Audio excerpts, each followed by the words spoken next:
Ils ont été portés par Mistinguett, Johnny Hallyday, Madonna, Edith Piaf, Barbara, Bachung, Joséphine Baker, Renaud ou encore Rihanna. Ce sont des robes, des blousons, des costumes ou des justes au corps qui sont présentés en ce moment au Centre national du costume de scène de Moulins. Cette immense et fabuleuse caverne d'Ali Baba fête cette année ses 10 ans, un anniversaire auquel Jérôme Doumingue ne pouvait être insensible. Bonjour Jérôme. Cette exposition, on peut dire que c'est la fête de la paillette ? Bonjour Alain. Regardez la preuve derrière moi. Les habits de lumière que vous voyez derrière moi ont été portés non seulement par Beyoncé, mais aussi par Lady Gaga, ou encore ici, pour ceux qui s'en souviennent, Conchita Wurst, ou encore Grace Jones. Tout cela, on le doit à Delphine Pinaza. Bonjour. Bonjour. Directrice du Centre national du costume de scène ici à Moulins, où nous sommes en direct. Encore une fois, regardez, on parlait d'habits de lumière, mais ici, par exemple, l'un des costumes portés par Madonna. Delphine, vous le disiez, on est dans une pièce un peu particulière ici au Centre national du costume de scène. Ce sont des costumes qui ont la particularité d'avoir habillé des stars internationales, mais fabriqués par des couturiers français. Absolument, puisque cette exposition qui s'intitule Déshabillez-moi est consacrée à l'univers de la pop et de la chanson et présente une centaine de costumes portés par ces grands artistes, depuis Mistinguett jusqu'à Mathieu Chédid. Et cette salle, qui est donc consacrée à la pop couture, présente les stars internationales, que ce soit Lady Gaga, Rihanna, Conchita Wurst, Beyoncé, Madonna, habillées par les couturiers français. Ça nous a permis dans cette exposition d'évoquer cet univers. Alors parmi tous ces couturiers, évidemment, quand on est en présence d'un costume pareil, on ne peut penser qu'à Jean-Paul Gaultier. On sait très bien qu'il y a des affinités entre le couturier et l'artiste qui a été Madonna. Effectivement, Madonna a été très habillée par Jean-Paul Gaultier, qui est vraiment le couturier associé à cet univers de la musique. Ils sont deux univers très très proches et cette salle justement le démontre. Là, il s'agit d'une autre maison de couture qui s'appelle On aura tout vu, qui a conçu ce costume pour Madonna. Alors, qui sont demandeurs? Est-ce que ce sont les artistes qui se rapprochent des couturiers ou alors ce sont les couturiers qui approchent les artistes? On le sait ça ou pas? Alors, comment ça fonctionne? Dans la majorité des cas, ce sont plutôt les artistes eux-mêmes qui s'approchent des couturiers. Mais bien sûr, l'artiste va aller au-devant d'une maison de couture qui va traduire ses affinités, que ce soit pour apparaître sur scène ou pour arriver dans une animation publique, que ce soit une télévision. Donc, les artistes aujourd'hui ont amplement le choix par rapport aux couturiers, qu'ils soient français ou italiens, et défilent justement dans ces tenues aussi, puisque nombre d'entre eux aussi vont défiler chez les couturiers par la suite. Alors, à croire qu'ils nous ont été jamais portés, tellement leur état de conservation est impeccable. Hein. Oui, alors ça c'est toujours un gros travail réalisé soit par les ateliers eux-mêmes, puisque justement les maisons de couture prêtent ces costumes, les sortent régulièrement pour des apparitions, pour justement ces événements, mais c'est aussi notre travail au Centre national du costume de scène justement de les mettre en valeur lors d'expositions. On peut décrire, par exemple, de façon plus ou moins précise, mais ce fameux travail d'orfèvre qui est ce costume de Beyoncé porté par Beyoncé et cousu et des mains de Thierry Mugler. Oui, alors là vous avez deux très beaux bustiers et peut-être celui qui est à côté est aussi très spectaculaire par ses matériaux. Des bustiers conçus par la maison Thierry Mugler et réalisés par un spécialiste du corset qui s'appelle Monsieur Pearl. Vous voyez, c'est un travail justement très très fin avec ce laméor, toutes ces perles cousues, ces pampilles, et puis vous voyez, on devine en transparence les baleines. Donc tout ce travail justement de couture très soigné pour apparaître au final un costume royal, puisque Beyoncé l'a porté dans un clip où elle est à Versailles et dans un costume proche de la grandeur de Versailles. Une fois que l'artiste les porte, ces costumes, qu'est-ce qu'ils deviennent ? Alors, il y a plusieurs cas de figure. Soit les artistes achètent ces costumes pour leur spectacle et donc leur appartiennent. Et c'est pour ça que dans cette exposition, nous sommes allés directement chez les artistes eux-mêmes qui nous ont prêté toutes ces tenues. Ou alors, comme pour ceci, ce sont souvent des prêts ou des arrangements qu'il peut y avoir entre les maisons de couture et les artistes. Les artistes sont attachés à leur seconde peau, lorsqu'ils montent sur scène avec une tenue. Ils sont vraiment attachés à leur costume et ça peut les poursuivre durant toute leur vie. Oui, parce que justement, un costume, c'est aussi l'évocation de leur univers manière artistique, c'est une démarche propre. Quand l'artiste est sur scène, il est en représentation, il fait forcément passer des messages. Certains objets qui sont présentés dans cette exposition sont devenus des objets cultes. On parle du canotier de Maurice Chevalier, la ceinture de banane de Joséphine Baker, la marinière d'Étienne Dao. Donc des objets qui étaient assez anodins mais qui sont devenus cultes grâce à justement à ces artistes. Ou alors, comme Sylvie Vartan qui conserve tous ses costumes, Johnny Hallyday aussi, qui conserve tous leurs costumes parce que ça fait partie vraiment de leur patrimoine. Alors j'ai lu un témoignage de Lynn Renaud qui disait à moi à l'époque, c'était un cauchemar de porter certains costumes. Parfois ils se sentent peut-être un peu engoncés, un peu prisonniers. Alors Lynn Renaud faisait évidemment allusion à son travail de meneuse de revue parce que le travail justement de musical est un travail de forçat on peut dire et elle l'a largement évoqué quand elle est venue pour l'inauguration.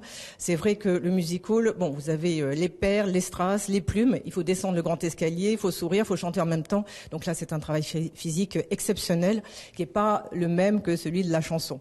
Mais l'exposition ouvre justement sur ce thème de musical, notamment avec des costumes de Lynn Renaud qu'elle nous a prêtés très généreusement. Alors Alain parlait des paillettes tout à l'heure, mais est-ce qu'on a une évolution comme ça? C'est parce que vous aussi, c'est une histoire qui se lit à livre ouvert ici, lorsqu'on parcourt du regard tous ces costumes. Est-ce qu'il y a une évolution du costume? On parlait des paillettes tout à l'heure. Aujourd'hui, quelle serait la tendance? Est-ce qu'il y a encore des strass et des paillettes dans les costumes? Ça toujours, parce que sur scène, il faut briller. Et avant tout, la première mission d'un costume, c'est de refléter l'artiste, de faire en sorte que l'artiste est visible.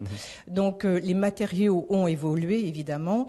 C'est-à-dire que le lamé, aujourd'hui, est beaucoup plus léger que ce qu'il pouvait l'être et les matériaux synthétiques remplacent évidemment des matériaux plus nobles, mais les mêmes fonctions existent et cette exposition qui n'est pas un parcours chronologique mais plutôt thématique, il y a un espace qui est réservé aux légendes dorées et comment est-ce que justement cette couleur or est régulièrement portée par les artistes qui s'accaparent justement de cette couleur pour rayonner sur scène. Merci. Delphine Pinaza, vous le voyez, Alain, ici, on est au cœur de la pop musique à travers tous ces costumes. Et puis, c'est une salle parmi les 13 autres salles qui animent cette exposition jusqu'au 5 mars prochain. Oui. Moi, Jérôme, il y a une question que je me pose quand même. C'est quand on voit cette réunion extraordinaire de vêtements d'artistes, comment est-ce qu'on arrive à les réunir? J'imagine qu'il faut une force de persuasion extraordinaire. Oui, ça a été tout le travail mené par les équipes de Delphine Pinaza pour rassembler tous ces costumes. Elle l'a dit à demi-mot tout à l'heure, il a fallu se rapprocher des artistes parce que tous ces costumes leur appartiennent. Il a fallu aller chez eux quasiment. Vous le disiez pour Sylvie Vartan, vous l'avez dit aussi pour Johnny Hallyday, ça a été le cas. C'est ça pour tous. Chacun d'eux pour effectivement les convaincre justement de nous prêter ces costumes pour cette exposition tout à fait exceptionnelle. Et c'est d'autant plus difficile quand on leur dit que ça sera à Moulins qui seront exposés pas ailleurs. Non, c'est compliqué. Ça met un coup de projecteur sur la ville et notre établissement. Et quelle est leur condition finalement pour qu'ils vous les prêtent? Ils ont des exigences particulières de ne pas les abîmer, évidemment. Voilà, de ne pas les abîmer et d'être bien valorisés, ce qui est tout à fait normal, mais ils n'ont pas d'autres conditions si ce n'est d'être bien présentés. Et alors voilà, c'est tout le travail mené par les équipes de Sylvie Richoux qui nous a rejoint, qui est la responsable des départements des collections. Votre boulot à vous, c'est justement de mettre en lumière et en valeur tous ces costumes sur des mannequins. Oui, bien sûr, après le travail de Delphine Pinaza et des commissaires d'exposition, les costumes empruntés à l'extérieur arrivent chez nous au service des collections. Alors, bien sûr, ils n'arrivent pas comme ça. Ils arrivent souvent dans des housses, dans des cartons. Et puis, à nous de les mettre en forme et de les valoriser pour les présenter au grand public. Donc, nous sommes un musée de France. Donc, nous devons respecter les règles en vigueur dans les musées de France pour la conservation des textiles et des matériaux. Donc là, vous êtes en train de découvrir une robe de mariée du défilé On aura tout vu qui a été portée par Lady Gaga, une pièce tout à fait exceptionnelle pour laquelle on a dû, là ça ne se voit pas du tout, mais consolider le support, puisque cette paire d'ailes totalement féerique en plumes est posée sur le corps au moyen d'une sorte de harnais que nous avons dû consolider pour qu'elle tienne pendant la durée de l'exposition. Donc il y a parfois des choses extrêmement périlleuses. Sur ce petit ensemble en lamé violet frangé. Alors ça, on est avec un costume de Nina Hagen. Oui, bien Donc sûr, là, on est artiste à allemande. une époque complètement différente. On est dans les années 80 avec un esprit créateur, puisqu'il s'agit d'une tenue de Fifi Chassenil. Et on s'est rendu compte, avec ce costume, que Nina Hagen était toute petite finalement. C'est vrai. Elle était un tout petit gabarit. Donc le travail, c'est aussi de découvrir à la fois la corpulence des artistes, de la rendre sur scène. Nina Hagen, elle était toute jeune et elle portait ce petit bloomer là qui est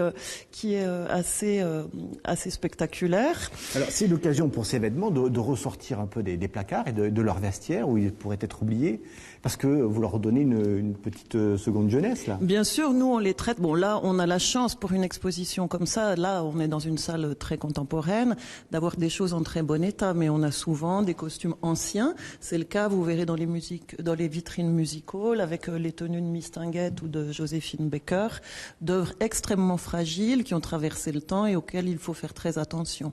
Donc effectivement, le public qui se rend dans cette exposition peut être surpris parce qu'on montre des vêtements qui sont mis en lumière, mais dans des conditions de musée, c'est-à-dire que justement la lumière doit être tamisée pour ne pas endommager les matériaux du costume, et puis exposer très peu, c'est-à-dire que l'exposition ne peut pas durer éternellement dans un musée de costumes. En tout cas, c'est magnifique. Alors ça, je l'ai dit, hein, c'est encore une seule pièce d'exposition. Il y en a 12 autres. Bien sûr. La 13e étant réservée à Mathieu Chédid. Et on sait combien sa carrière est longue.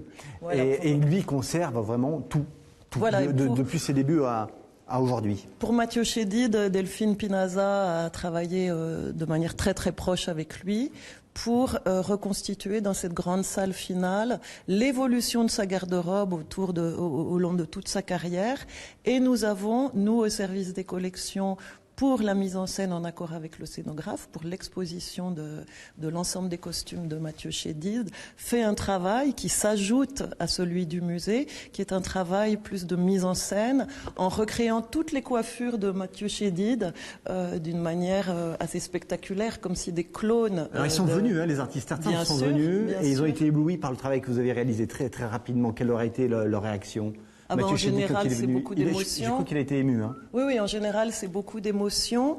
Et puis, ce qui est très agréable aussi pour les équipes qui travaillent ici, c'est que les artistes nous remercient parce qu'ils n'ont pas conscience de la valeur des choses qu'ils ont portées. Pour eux, c'est un vêtement de travail. Effectivement, c'est un vêtement de reconnaissance. Mais le voir dans un musée a posteriori, ça peut être totalement déprimant, ça pourrait. Mais ici, au CNCS, non, puisque la scénographie et le propos de l'exposition rendent vivant cette musique populaire. Merci beaucoup. Belle suite pour cette exposition qui rassemble déjà beaucoup de monde et qui a semblé trouver son public. Delphine Pinaza le dit, il y a une fréquentation digne d'un mois d'août depuis l'ouverture des portes dans ce magnifique bâtiment auquel je vous convie. Ce bâtiment classé monument historique qui date du XVIIIe siècle, qui fait partie d'un quartier ici à Moulins qu'on appelle le quartier Villars. Voilà, Alain, vous savez tout. Merci Jérôme, merci à vos invités. C'est vrai que ça fait rêver, c'est absolument magnifique. C'est vraiment un musée à découvrir avec des trésors fabuleux.